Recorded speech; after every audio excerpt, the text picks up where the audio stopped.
क्या आपको पता है दोस्तों, आरबीआई बैंकिंग ओम्बड्समैन में जाने वाली हर 100 कंप्लेंट्स में 30 कंप्लेंट्स लॉन्च करते ही रिजेक्ट हो जाती है। बची हुई 70 कंप्लेंट्स में लगभग 30 कंप्लेंट्स को आरबीआई इनिशियल स्टेज पर इसीलिए रिजेक्ट कर देता है कि वो उसे आरबीआई बैंकिंग ओम्बड्समैन के रूल्स के हिसाब से कंप्लेंट मानता ही नहीं है। अब बचे 40 कंप्लेंट्स। इन 40 कंप्लेंट्स में से लगभग 14 कंप्लेंट्स को आरबीआई एक्सेप्ट करता है, लेकिन कंप्लीट प्रॉब्लम को समझने के बाद रिजेक्ट कर देता है या जजमेंट बैंक के फेवर में डाल देता है। और फाइनली सिर्फ 100 में अराउंड 26 कंप्लेंट का सोल्यूशन आरबीआई बैंकिंग ओम्बड्समैन में मिलता है by the way of mutual agreement, settlement, compensation etcetera. ये मैं नहीं कह रही हूँ, आरबीआई की जनवरी 2023 में आई रिपोर्ट बताती है, जहाँ अप्रैल 2021 से लेकर मार्च 2022 में होने वाले बैंकिंग ओम्बड्समैन टोटल कंप्लेंट की 119 पेजेस की रिपोर्ट है। इस डेटा के हिसाब से साल 21-22 में टोटल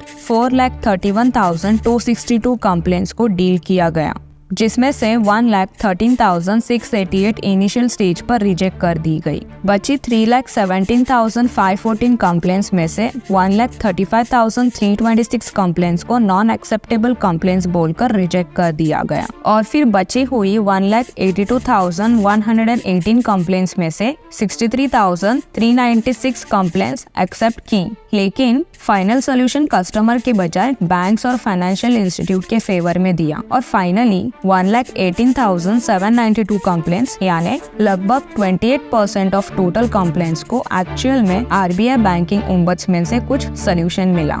अब आप ये डेटा सुन के सोचोगे कि आरबीआई बैंकिंग ओम्बड्समैन के नाम पर बेवकूफ बनाती है, बैंक तो हमारी कंप्लेंट सुनता ही नहीं और अब आरबीआई से तो सोल्यूशन के लिए उम्मीद लगाने का कोई मतलब नहीं है। लेकिन ऐसा नहीं है। इसके लिए हमें ये समझना होगा कि आखिर RBI banking ombudsman complaint reject क्यों कर देता है। क्या ऐसे रीजंस है? सबसे पहला रीजन है lodging complaint directly with RBI.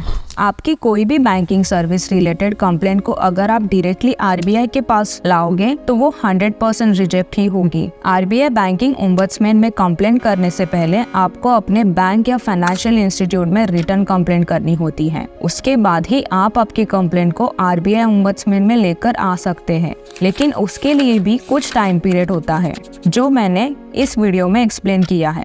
ध्यान से देखिएगा। कितने समय में करनी होती है complaint? The answer is with in 1 year. लेकिन इसे हमें 3 डिफरेंट सिनेरियोस में समझना होगा। फर्स्ट सिनेरियो, आपने 1 जुलाई 2022 को बैंक को कंप्लेंट लेटर दिया, लेकिन बैंक ने उस कंप्लेंट को 10 जुलाई 2022 को रिजेक्ट कर दिया कुछ रीजन से। तो आपके पास आरबीआई बैंकिंग ओम्बड्समैन में कंप्लेंट करने के लिए 10 जुलाई 2023 तक का टाइम है इस कंप्लेंट को लॉन्च करने के लिए। So the complaint period will be 10 जुलाई 2022 से 10 जुलाई 2023। सेकेंड सिनेरियो, आपने 1 जुलाई 2022 को अपने बैंक को कंप्लेंट लेटर दिया, बट आपको 30 दिन तक यानी 31 जुलाई 2022 तक कोई रिप्लाई बैंक से नहीं मिला। तो आपके पास आरबीआई बैंकिंग ओम्बड्समैन में कंप्लेंट करने के लिए 31 जुलाई 2023 तक का टाइम है इस कंप्लेंट को लॉन्च करने के लिए। So the complaint period will be 31 जुलाई 2022 से 31 जुलाई 2023।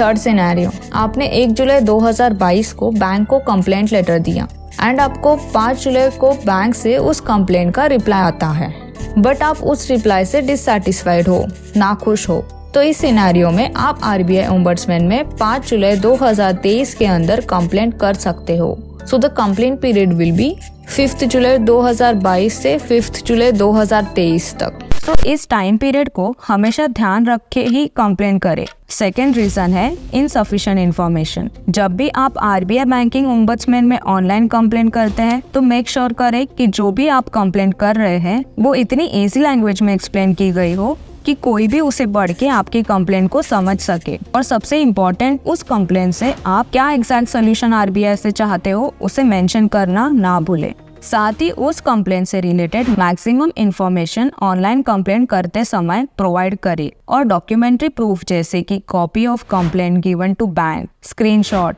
ईमेल्स, मैसेजेस, डॉक्यूमेंट एक्सेट्रा को एज सपोर्टिंग प्रूफ अटैच करें। थर्ड रीजन है launching the same complaint again. ऐसे कंप्लेंट को लॉन्च ना करें जिसका सोल्यूशन आरबीआई बैंकिंग ओम्बड्समैन ने ऑलरेडी दे दिया है या अंडर प्रोसेस में है, या ऐसे कंप्लेंट जिसकी प्रोसीडिंग किसी और कोर्ट या ट्रिब्यूनल में चल रही हो। इसके अलावा कुछ कॉमन रिजेक्शंस रीजन हैं, जैसे कि ऐसे कंप्लेंट ना करें जहां पर आरबीआई से सोल्यूशन के बजाय आप कोई इन्फॉर्मेशन, सजेशन या गाइडेंस मांग कर रहे हैं। एग्जाम्पल के तौर पर मान लीजिए आपका डेबिट कार्ड चोरी हो गया है और अब आप आरबीआई ओम्बड्समैन में कंप्लेंट कर रहे हैं कि मेरा डेबिट कार्ड चोरी हो गया है, तो उसे बंद कराने की प्रोसीजर बताएं। तो ये एक टाइप की इंफॉर्मेशन आप आरबीआई से मांग कर रहे हैं। This kind of complaint is not acceptable. इसके अलावा आप ऐसे बैंक या फाइनेंशियल इंस्टीट्यूट के लिए कंप्लेंट ना करें जिसके अगेंस्ट आप आरबीआई बैंकिंग ओम्बड्समैन में कंप्लेंट ही नहीं कर सकते हैं। मैंने ऐसे बैंक या फाइनेंशियल इंस्टीट्यूट्स की कंप्लेंट लिस्ट डिस्क्रिप्शन बॉक्स में अटैच की है। इसके अलावा आपकी कंप्लेंट किसी एडवोकेट के थ्रू आप बैंकिंग ओम्बड्समैन में दर्ज नहीं कर सकते, वो सीधे रिजेक्ट हो जाएगी। ये थी most of the rejection list जिसे आप हमेशा ध्यान में रख के ही आरबीआई बैंकिंग ओम्बड्समैन में कंप्लेंट करें ताकि आपकी कंप्लेंट कभी रिजेक्ट ना हो। इसके अलावा ये 2 वीडियो जरूर देखें, आपको बैंकिंग ओम्बड्समैन से रिलेटेड सारी इन्फॉर्मेशन मिल जाएगी। मिलते हैं अगली वीडियो में। Thanks for watching.